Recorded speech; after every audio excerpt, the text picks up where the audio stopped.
So tonight's main topic is about a rumour that says that Cursed City, Warhammer Quest Cursed City, could be as much as $300. This has not come from me. There's a bit of a rumour kind of doing the rounds on the internet. We all know how everyone likes to speculate on rumours. And in lieu of any kind of real kind of deep information at the moment, let's speculate on it. Let's look into that and see what we think. I will say, so far as in my own personal opinion, I probably don't think that it's going to be as much as that. However, let's kind of look at it at how plausible is it really. So as I said, as I started off, really, this is pure speculation. There is no confirmed official price, so it's not exactly time to kind of like get up in arms and get the pitchforks out at this point in time. Potentially, if we say that, let's assume that it is $300 US. That would equate to about £180 in the UK. That would equate to 500 Australian dollars, and it would equate to about 240 euros. Now, that's not implausible. That's not out of the realms of what GW charge for things. I mean, if you look at Necromunda Dark Uprising, it currently costs $290. That is £175 in the UK. It is $490 in Australia. Sorry, Australia. And it's 230 euros over in Europe as well. So they do have form for these expensive big boxes. I know Adeptus Titanicus was expensive as well.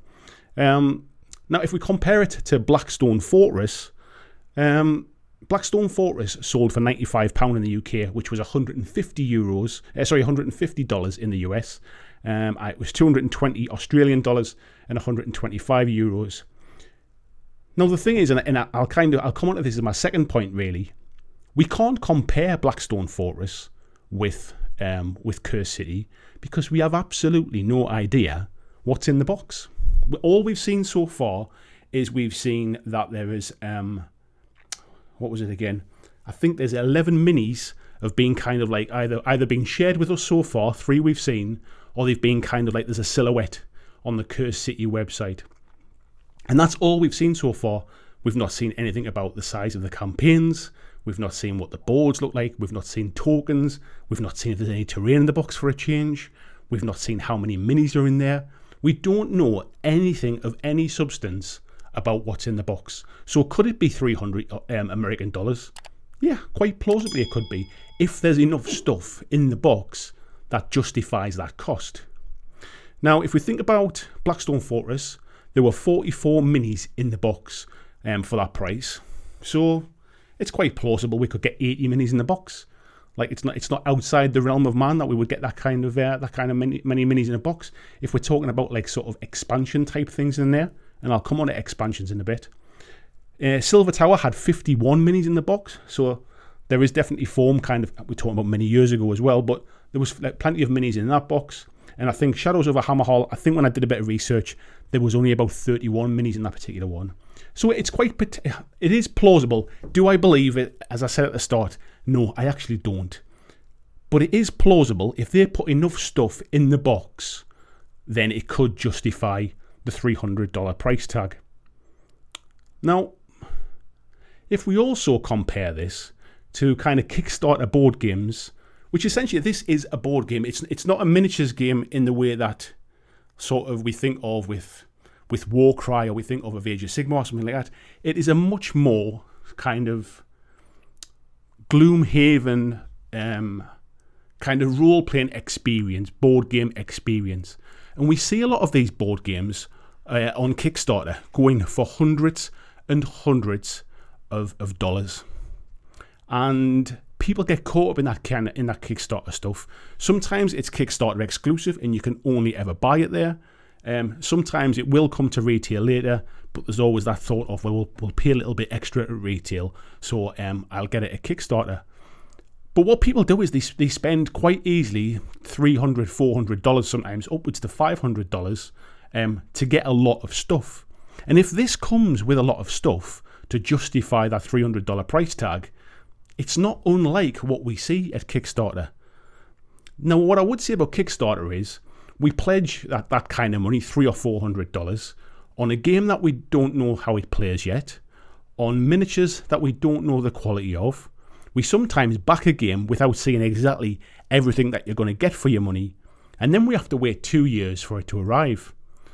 With this instance, let's assume that it's $300. We'll be able to see playthroughs online probably. We'll certainly be able to see what's inside the box. We know the quality of stuff that GW sort of produce. So at least you're kind of, if you do decide to buy it at $300, at least you can kind of see what you're getting for your money. Now that kind of takes me on to the next stage. And that is that it's your choice. Value is very, very subjective. And if it's worth it to you, then it's worth it to you. So if you think that the contents of the box is worth $300, and I think I should just clarify, I'm not sure if I said it before, but $300 kind of works out at where was it? £180, 500 Australian dollars, 240 euros. If you think that there is enough stuff in this game, be it enough miniatures, enough gameplay experience, maybe some terrain, maybe it comes with a novel, there's any number of things that could come inside this box. If you think the quality is good enough to justify the price, then it comes down to personal cost. And this is one of the reasons why I say the price is irrelevant, because actually the irrelevancy of this is it'll cost what it costs. And it's still up to you to make the judgment. 1, can I afford it? And 2, do I think it's worth the money? And me personally, in my old life, when I used to do a proper 9-to-5 job, I had spare cash, I had disposable income. And even if I thought it was maybe just say value or not quite value, but I really wanted it, I'd have had some spare cash to be able to buy that. I don't have that kind of spare cash today. Doing this for a living now does not afford me a glamorous lifestyle. It means I have to cut back on all of those kind of frivolous spends. So for me, this game in particular, I have to really, really want this game if it's gonna be expensive. However, that expense is still based upon, do I think I'm getting value for money out of the box set? If the game was $400 or £200 or whatever it would be, I still have to kind of look at it and say, look, 200 quid's a lot of money, but do I think it's worth it? Is it something that I still really want? And I think sometimes we almost think that everybody is kind of entitled to everything. And that's not always the case. Games Workshop have got different pricing for different products. They have entry-level games where you can kind of get in at a lower cost. They have games that you can buy over time and build up an army and sort of spend a smaller amount of disposable income over time. And then they have things like Necromunda Dark Uprising, which is kind of, look, this is for the people that really want it. This is for the people that kind of want that big box, expensive kind of content, if you like. So this is what I mean about how the price is almost irrelevant. The price is the price. If it's $300, but the contents are absolute garbage in comparison for the price, then it sets a really bad precedent, and I think that's something to worry about.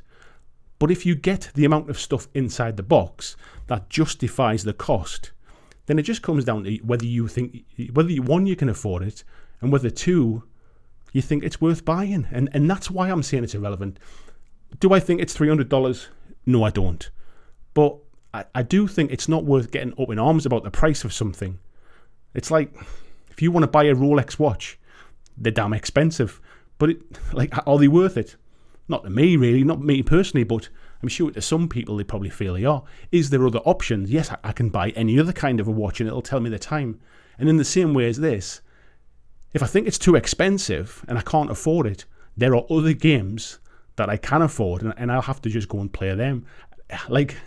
It's not like I've got the God-given right to have every single game that comes out, and they should all be priced so that I can afford them. That's just not the way the world works, and that's what I'm kind of getting at about it being irrelevant. Now there are a couple of things as well that I kind of want to touch on. One is actually from a scalping position. This may actually stop some of the scalpers. It may, the fact that they would have to shell out more money might mean actually that the people that want it and can afford it are actually the ones who pick it up. And that it might actually limit people picking them up just to split the box down and sell the minis out of it as well. So the people that actually want the game might actually get the game. it's a bit of a kind of a side thing, and it's not a reason to do it, but it's a possible side effect of it. And the other one is, and somebody touched on this in the chat, it could just be a whole big marketing ploy. This could be Games Workshop leaking out this mythical price of $300 to kind of see what the effect is, to see what the community says, to see what people feel about it. If everybody just goes like, I am never paying $300 for a game, maybe they'll pull the price back. If they say it's $300 and then they come out and go, actually it's $250, I don't know where that rumor come from, and everyone says $250, that's a bargain, I was banking on $300, then it's just a marketing ploy. So there's all sorts of things in play here. But I think the main point I want to kind of get at is, one, I don't think it's going to be $300, but if it is, and the stuff in the box justifies the cost, and when I say cost, I saw somebody there is just saying the cost is divorced from production value. It doesn't matter how much something costs to make. You have to take that out of the equation. Like, how much does it cost to make a pair of Nike trainers out in the Far East? We still pay. How much do a pair of Jordans cost, for example? How much do Off-White trainers cost? But how much do people pay for them? How much do Louis Vuitton bags cost versus making the cost of another bag? How much does a Rolex watch cost versus the cost of a Swatch or something like that? Then they're not joined up, those kind of things. So you have to take production cost out of this. You have to take that kind of stuff out of it. You have to decide for yourself, is the price that they are charging, do you think it's worth for what you're getting for your money? And that goes for everything in life, whether it's a car, whether it's a house, whether it's the clothes that you wear, whether it's furniture that you buy, whether it's food, whether it's the restaurants that you eat in, when eating out at restaurants are a thing. So that's what I mean about the price is irrelevant.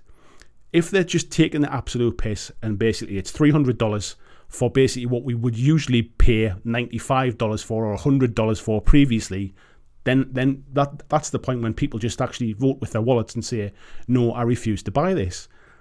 But as I said before, if the contents of the box are worth the price that they're asking, what does it matter what the price is? That's why I mean it's irrelevant. That's what I mean, is that as long as the contents are worth the cost, then the price is kind of irrelevant. So I'd really like to know what you think. Obviously, there's some folks in the chat here already on the live stream. I can see all of the kind of information flying past my eyes. I'm going to read up on this now. But if you're watching this back on the Tuesday Eclipse video and you've got something really strong you want to say about, if you completely disagree with me, if you agree with me, if you think I've missed a point, pop it down in the comments. I would love to have a discussion about it. Thanks for watching my video. I hope that you really enjoyed it. And if you did, why not consider clicking on the suggested video below to see more of the work that I've done.